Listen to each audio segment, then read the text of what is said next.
was playing in a local golf tournament at the $50,000 par 3 contest hole. I hit it, beautiful shot. It was tracking right towards the hole, hit the green. It was rolling like it was going to go in. It just barely went left and landed about 23 inches away from the hole.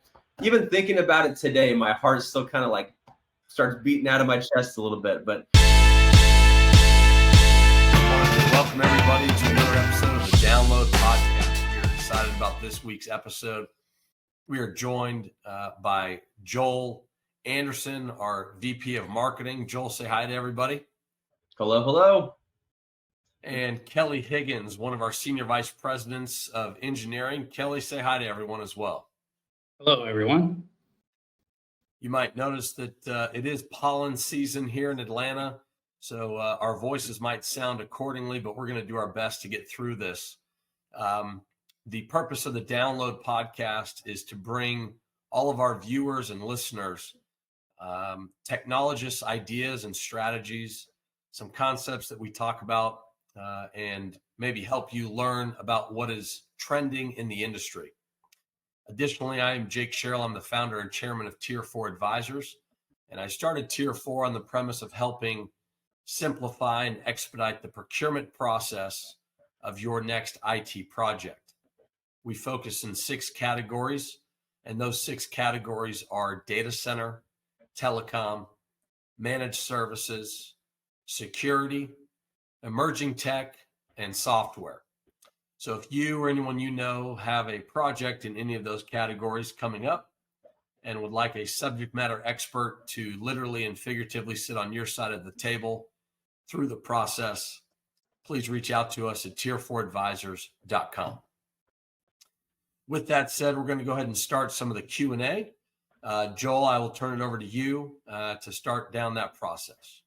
Let's get it. Sounds good. Let's do it. So we have Kelly Higgins, our Senior Vice President of Solutions Architecture, with us as our in-house expert, obviously Jake as well.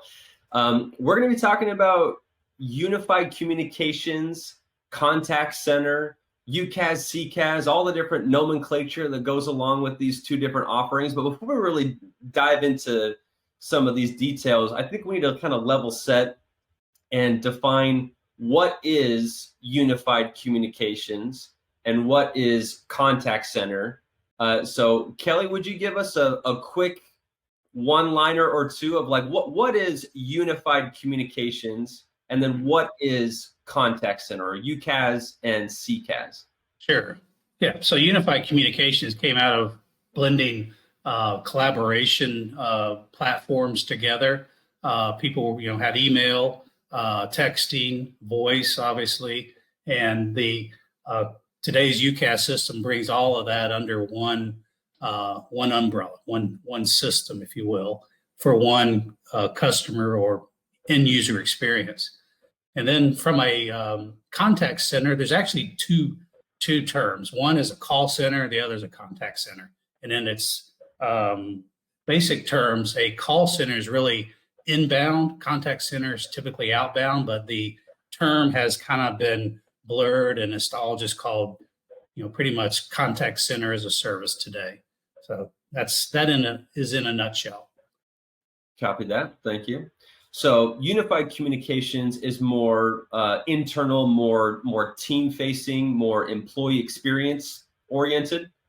And yeah, it's more of the true telephony. If you think of the traditional PBX desk phone, it's taking that concept and marrying it with things you would do on your computer. And so the soft phone came along, and then the mobility app came along. So it's all blended, and telepresence and things like that were all put together under a common pane of glass. Copy that. So anything that's more customer experience oriented is contact center, call center type setup there. Right. Yeah, that's a fair statement. So if someone's watching this and they say, well, like, I don't have a call center, I don't have a contact center, like this doesn't really apply to me. Basically, if you have a number, 1-800-FLOWERS or 1-800-CONTACTS, any sort of phone number that someone calls to reach your business, that's essentially a contact center, correct? Yeah, or and I'm actually working with a client today that every employee is considered a contact center, finance, marketing, sales, because they in their own right have something to do with the client experience. Indeed. I guess if anyone is either interacting with a customer or generating revenue in some sort of way, shape, or form, they could be considered a part of the contact center. Yeah, the traditional contact or call center is in was a team, right, off in another building or another area of a company, and working either 8 to 5 or 24/7, depending on what the business is, and had a different set of rules. A lot of times, different different telephony system that they would use because they were, quote, unique. And what we're seeing today is a blending of traditional telephony and contact call center under one system. Yep. So from a UCaaS and a CCaaS perspective, so unified communications as a service, contact center as a service, what's driving this specific adoption to UCaaS and CCaaS today? Yeah, and as a service means it's cloud based, right? You do not have any on-premise kind of equipment, no PBX, no server for handling calls or IVR or anything like that that's related to a contact center. So it's folks are saying, well, I don't want that on-prem anymore. I'm losing skill sets. COVID has driven my workforce, to work from home. And so those are key drivers or some of the key drivers, not to mention operational efficiencies. You don't have to do that patching on weekends and have people drive into the office or data center, wherever that hardware was. It's handled by the service provider. Yep. So Jake, who else should be considering, who or what department should be considering implementing or leveraging a UCaaS or CCaaS solution? Right. So when you talk about UCaaS and CCaaS, so many people, to Kelly's point, are working remotely. And when you work remotely, it's not only just domestically, but you're working all over the world. And, some of us are traveling with only our cell phones or only, our cell phones and tablets, laptops.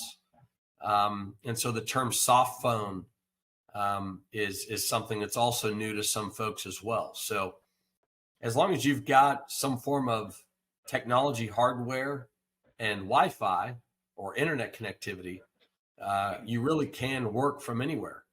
And so you think about these enablement tools that, again, are not new, but they are continuing to get better and better, better uptime, lower needs of connectivity. So they're working with lesser connectivity, even though now 4G and 5G is pretty much in most areas as you travel, at least domestically. And the security and the compliance and things like that. So you start to see these tools being used in telephone medicine, for example, and other situations where historically we needed to get together in person to have these conversations. Like today, we've done plenty of these podcasts in person, but again, we're using these tools to enable us and empower us to do them remotely.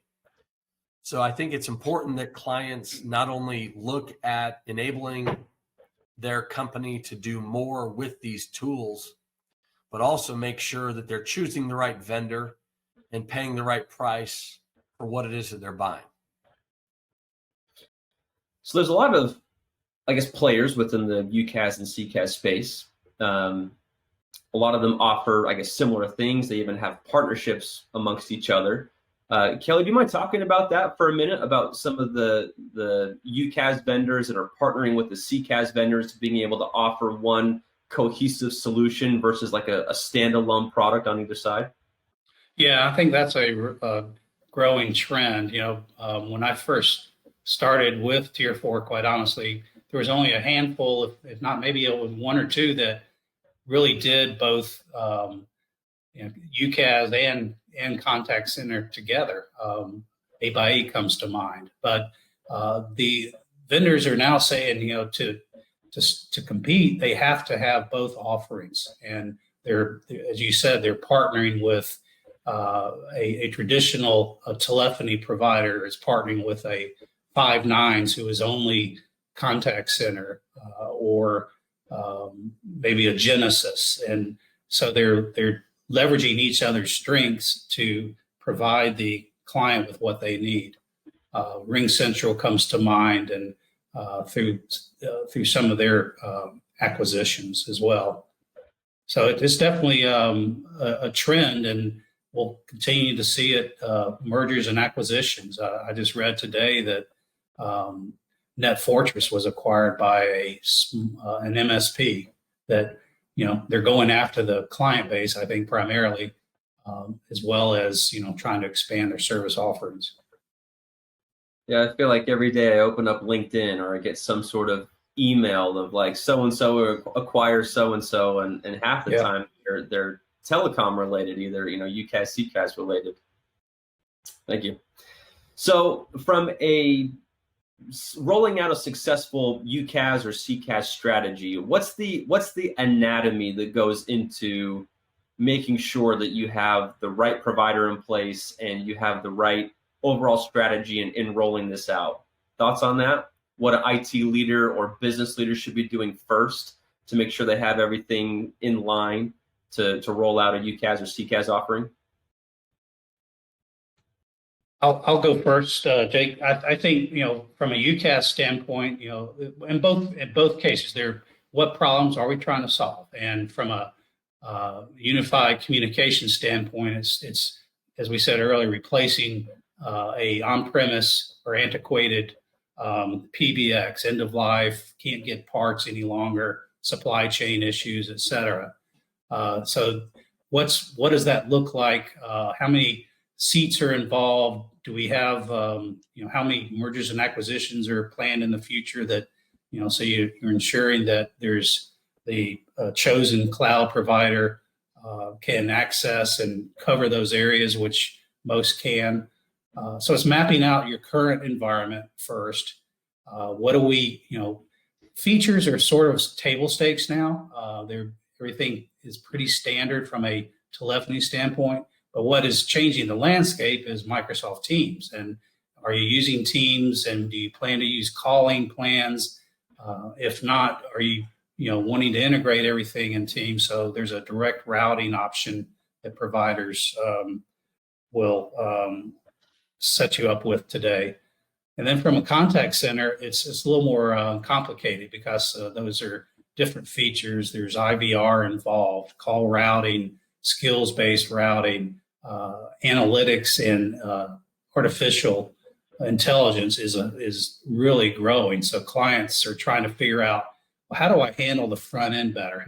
How can I get that AI to do more of what a person is doing today? Give the client a better experience. And so it's handling X amount of the problem that the clients experience versus a person having to take that call. Yeah, you're exactly right, Kelly. And to kind of add into that, it's the thought of when you have to call into Delta Airlines to change something that you can't do online by yourself. How long is that customer willing to wait on hold to speak with someone to fix that issue, right? And I think a lot of companies are realizing over time that, the automation aspect of that is becoming more and more customer friendly and more accurate as time goes on. And so there's a lot of different use cases. Joel, back to your question as to why someone would do this. But the short answer is to make your interaction from your customer to your employees or your customers to buy your service easier on both sides.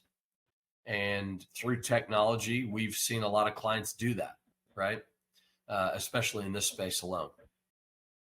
Perfect. Well, speaking of, that kind of feeds into my next question, would be around some real world like case studies or examples where Tier 4 has helped a client or two with a UCaaS offering or a CCaaS offering. And Tier4 has been in business for many years now and done upwards of thousands of projects. But Kelly or Jake, is there a client or two, maybe redacting some personal information, but is there a client, specifically one or two, that comes to mind that you'd like to talk about how we assisted them, what the scope of the project was, and the results that we were able to drive for the client? Sure, I'll start. And both of these examples are actually sort of in the building supply category or industry. And in one case, it's a more of a U.S.-based company. They had a merger with another company. Both had different phone systems, and the CIO was looking for simplicity and how do I get 2 to 1. And so they asked Tier4, and we came in and did the analysis, helped them. It was about 2,000 seats, or DIDs in telephony terms, and brought those two systems. Took those two systems out and put in one of our UCaaS provider systems, and saved them money in the process and simplified their operation. And in the other case, it's a global building supply company, and one of the departments was going through their own acquisition.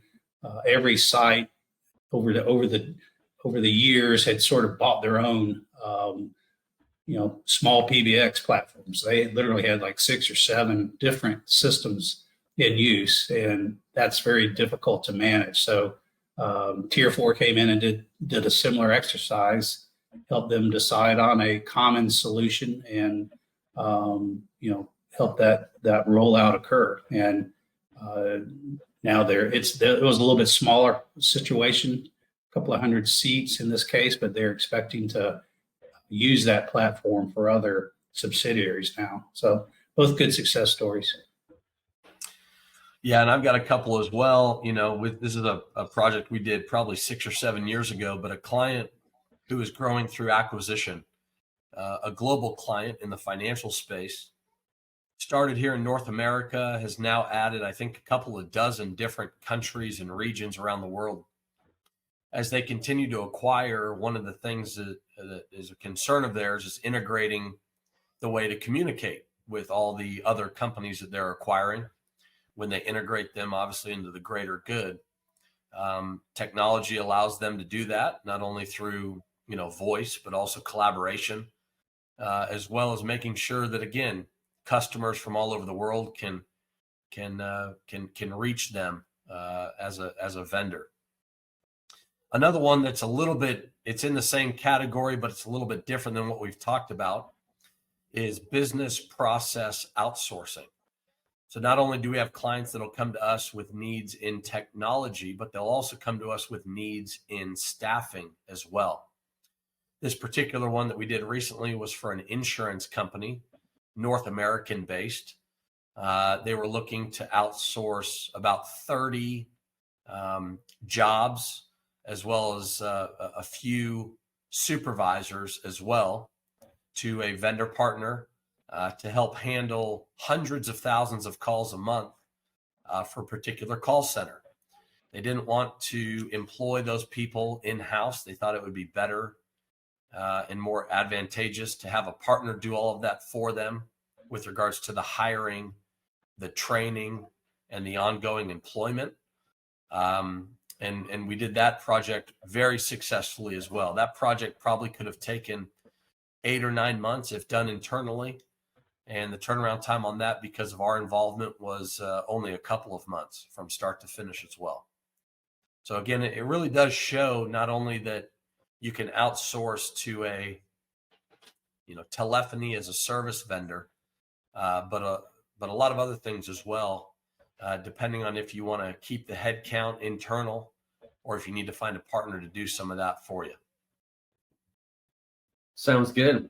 Gentlemen, appreciate the time. Thank you for the answers. I think there are many who have questions about this space, that are interested or that are already engaged in conversations around this internally as a team. I think many were forced, due to the pandemic, to start exploring some of these options.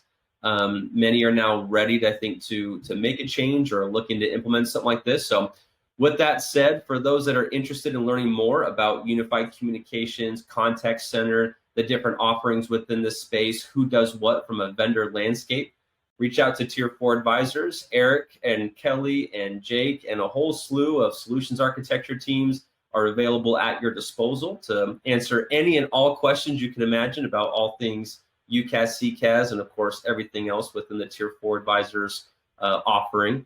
But gentlemen, appreciate the conversation. Jake, that's it for me. Should we spin the wheel to round out the podcast here?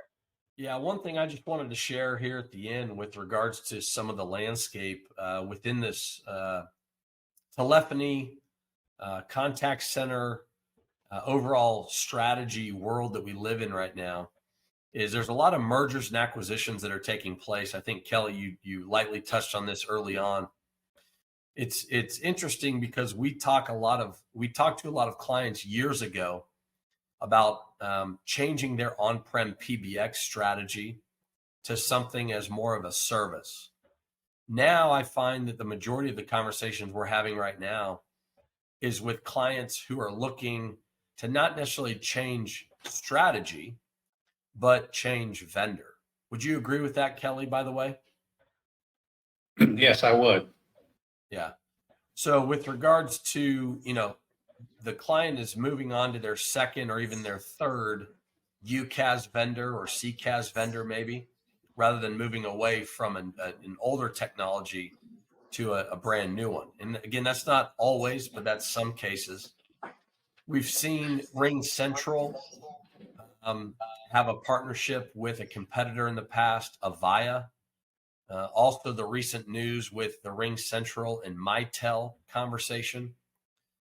Additionally, you have a vendor like Fuse, who was acquired by another vendor like 8x8.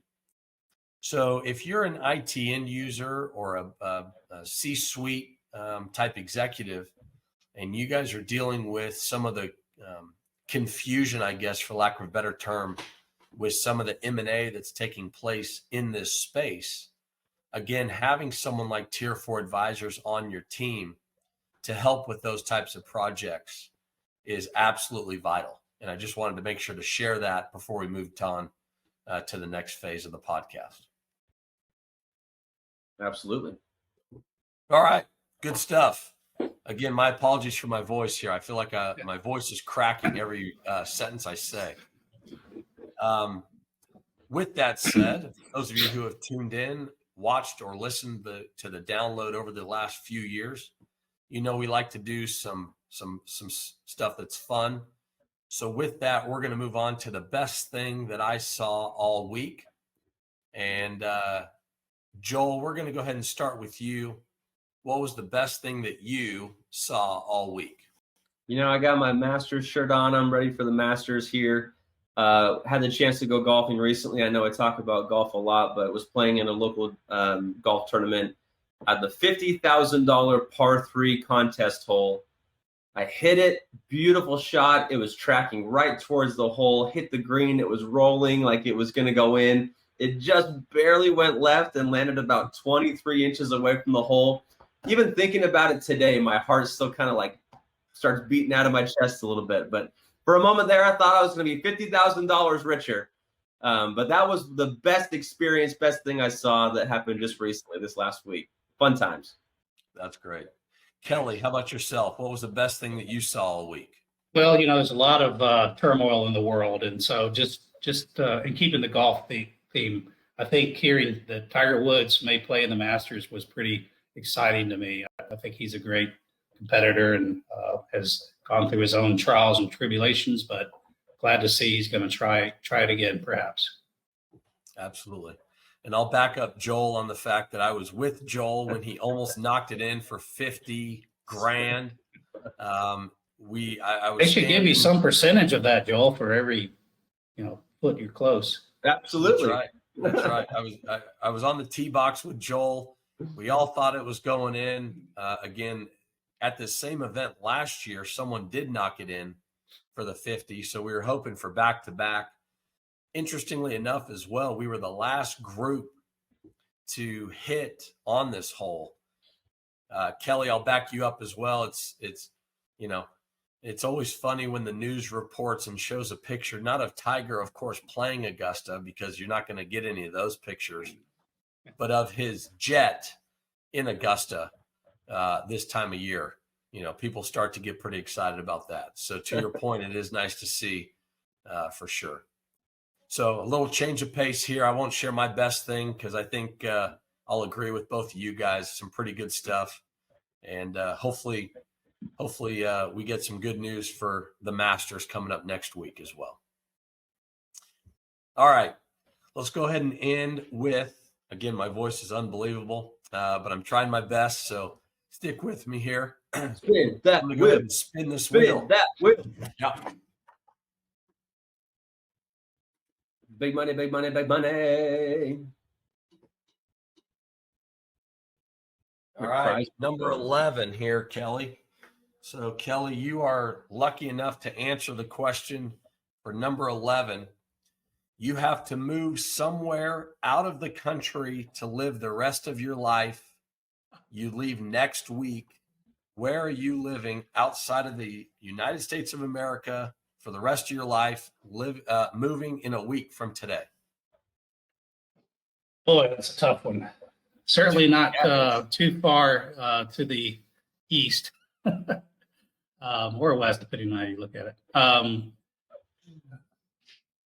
actually going out of the country next week. I'm going to Spain, and I've really enjoyed Spain. But let's just call it, let's go to Spain. All right. So Kelly the Spaniard, are you going to take up bullfighting or anything cool like that? Yeah, or wine drinking might be a good sport. Wine making, wine drinking, sure, whatever you want. All right, Joel, we're coming to you. You got to move out of the country for the rest of your life. You're leaving in a week. You've got young kids. Where are you going? Yeah. So I think that maybe anything over the past couple of years that's taught us about maybe the different political climates and the way certain situations are handled in different countries, I think I'm going to Switzerland, like the most neutral place. It's beautiful there, by the way. My oldest daughter is named after a city from Switzerland because my wife lived there for a little while. I'm going to go to Switzerland, the nice, neutral, peaceful, beautiful country of Switzerland. Wow. All right. Good stuff. Where are you going? Where are you packing up? Jake. I was not prepared to answer this, but I'm going to throw another crazy one out there. I think I'm going to go to Dubai. And the reason I'm going to choose Dubai is maybe some sort of stability. Maybe it's, fairly business friendly. It's going to be hot, but at least I'm not going to freeze to death. I don't know. I would, if I had to, maybe Dubai's. Take your sunscreen. At least as of right now. You never know. But to your point, maybe what I would have said 3 or 4 years ago, right? Australia, or maybe Canada, Vancouver, for example. Some of the other places I may have said in the past, seeing the way they've handled some of this stuff recently, I would definitely pass on those. Indeed. Maybe Costa Rica wouldn't be bad. Costa Rica. I was going to say Puerto Rico, but that's American. That's an American territory. So yeah, that'd probably not be allowed. What's that place that has all the beach kind of cabanas that are out on the water? And Bora Bora. Is it Bora Bora? Yeah. Anyway, it's incredible. Right. That would be another cool spot. That'd be another cool spot. A little bit different than Switzerland, but watch out for tsunamis. That's right. I was going to say something island related myself, but you never know. If you live a long life, who knows what's going to change there? Exactly. Well, Jake, I'd be remiss if we didn't put a plug in for our upcoming VIP events. We have some pretty exciting things on the docket. April 26th, we're going to be in Nashville for the Predators game. April 28th, back here in Atlanta for the Braves Home Depot Suite with the defending World Series champs against the Cubs. May 6th, we're going to be in Boston, Redtail Golf Club. May 11th, 12th, and 13th, we're doing a Texas tour. May 11th, Wolf Dancer in Austin. May 12th, Hearthstone in Houston. May 13th, the Tribute in Dallas. Tier4advisors.com/events if you'd like to join us. IT executives and business leaders in those greater geographical regions, love to have you come out and join us. Actually, I believe Nashville and Dallas and the Braves is all sold out right now. There might be 1 or 2 spots left, but get in while you can. Should be a good time. And again, we do these events for you. So if you are in those markets, or if you have coworkers or peers that are in those markets, feel free to come on out or suggest to others to come on out. It's great peer-to-peer networking. It's great to meet some new vendor partners. And candidly, it's great to get out of the home office and come out and have a good time doing something that we know you'll enjoy. So take a look at that. Again, Joel, tier4advisors.com/events. You got it. All right. Well, Kelly Higgins, as always, you're a pro, and we love having you on here. Thank you for your time today. Thank you for having me. Absolutely. Great conversation around UCaaS and CCaaS. Until next time, if you or anyone you know has an IT project that you could use help on, doing some of the nitty-gritty sourcing or preliminary planning or architecture work, please find us at tier4advisors.com. And until next time, God bless and take care.